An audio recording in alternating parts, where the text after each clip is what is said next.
BJP ഈ തെരഞ്ഞെടുപ്പിൽ ഒരു വിന്നിംഗ് പാർട്ടിയാണ് എന്ന് BJP കരുതുകയും BJPയുടെ നേതാക്കൾ അങ്ങനെ തന്നെ വിചാരിക്കുകയും ചെയ്യുന്നു എന്നുള്ളതാണ്. അതിൻ്റെ ലക്ഷണമാണ് തിരുവനന്തപുരത്ത് നിന്ന് വരുന്ന വാർത്തകൾക്കുള്ളത്. ഇന്നലെ അമിത്ഷാ തിരുവനന്തപുരത്ത് എത്തിയോടുകൂടിയാണ് BJPക്ക് അകത്ത് നിൽക്കുന്ന ചില അന്തർസംഘർഷങ്ങൾ പുറത്തു ചാടിയത്.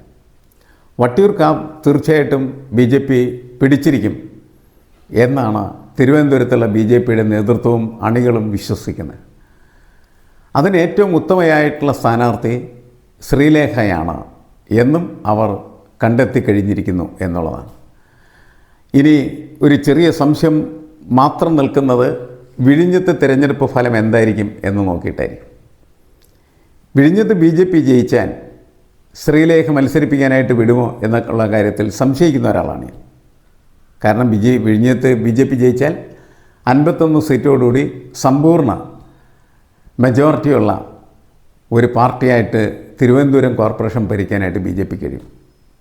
എന്നാൽ വിഴിഞ്ഞത്ത് തോറ്റുപോയി കഴിഞ്ഞാൽ ഈ 50 സീറ്റ് എന്ന് പറയുന്നത് നിലനിൽക്കുകയും 2 സ്വതന്ത്രന്മാരുടെ സഹായത്താൽ മാത്രം എപ്പോഴും ഓരോരോ വിഷയങ്ങളിൽ വിജയിച്ചു പോകാനായിട്ട് കഴിയുകയും ചെയ്യുന്ന ഒരു അനിശ്ചിതത്വം അതിനകത്തുണ്ടാകും. ആ അനിശ്ചിതത്വമാണെങ്കിൽ തീർച്ചയായിട്ടും ശ്രീലേഖ വരുന്ന നിയമസഭാ തിരഞ്ഞെടുപ്പിൽ വട്ടിയൂർക്കാവിൽ മത്സരിക്കും. കാരണം ഇന്നലെ ഷാ വന്ന സമയത്ത് കൃഷ്ണകുമാർ അദ്ദേഹത്തിൻ്റെ ആഗ്രഹം പ്രകടിപ്പിച്ചു. ഞാൻ വട്ടിയൂർക്കാവ് സ്വദേശിയാണ്, ഞാൻ ഒരുപാട് കാലമായിട്ട് ഇവിടെ തന്നെയാണ് പ്രവർത്തിച്ചുകൊണ്ടിരിക്കുന്നത്, ഇവിടുത്തെ ജനങ്ങളായിട്ട് എനിക്ക് നല്ല ബന്ധമുണ്ട്, അതുകൊണ്ട് തിരഞ്ഞെടുപ്പിൽ മത്സരിക്കാനായിട്ട് എന്നെ തിരഞ്ഞെടുക്കുകയാണെങ്കിൽ വട്ടിയൂർക്കാവിലായിരിക്കണം എന്നത് ഷായുടെ മുന്നിൽ അദ്ദേഹം ഒരു അപേക്ഷ പോലെ വെച്ചു. പക്ഷേ ഷാ അതിനെ നൽകിയ മറുപടി എന്ന് പറഞ്ഞാൽ പാർട്ടി തീരുമാനിക്കുന്നൊരു കാര്യമാണ്. പാർട്ടി ഏതാണ്ട് തീരുമാനിച്ചിരിക്കുന്നത് ശ്രീലേഖയാണ്. സുരേന്ദ്രനും അവിടെ അവകാശവാദം ഉന്നയിച്ച് വന്നിട്ടുണ്ടായിരുന്നു എന്നുള്ളത് ശരിയാണ്. ഇനി 3 പേരും അവകാശവാദം ഉന്നയിക്കുന്ന ഒരു സീറ്റായിട്ട് വട്ടിയൂർക്കാവ് മാറിയിട്ടുണ്ട് എന്നുള്ളതാണ്.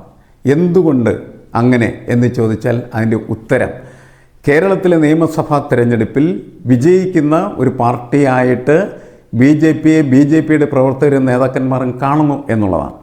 മാത്രമല്ല അതിൻ്റെ ഹെഡ് ക്വാർട്ടേഴ്സായിട്ട് അവർ അന്ന് പ്രഖ്യാപിച്ചതുപോലെ തിരുവനന്തപുരത്തെ കാണുകയും തിരുവനന്തപുരത്തെ വട്ടിയൂർക്കാവ്, കഴക്കൂട്ടം, നേമം ഈ 3 സ്ഥലത്തും എന്തായാലും BJP ജയിച്ചിരിക്കും എന്നാണ് അവർ പ്രതീക്ഷിക്കുന്നത്. ആ പ്രതീക്ഷയാണ് ഈ അന്തർസംഘർഷത്തിൻ്റെ കാരണം.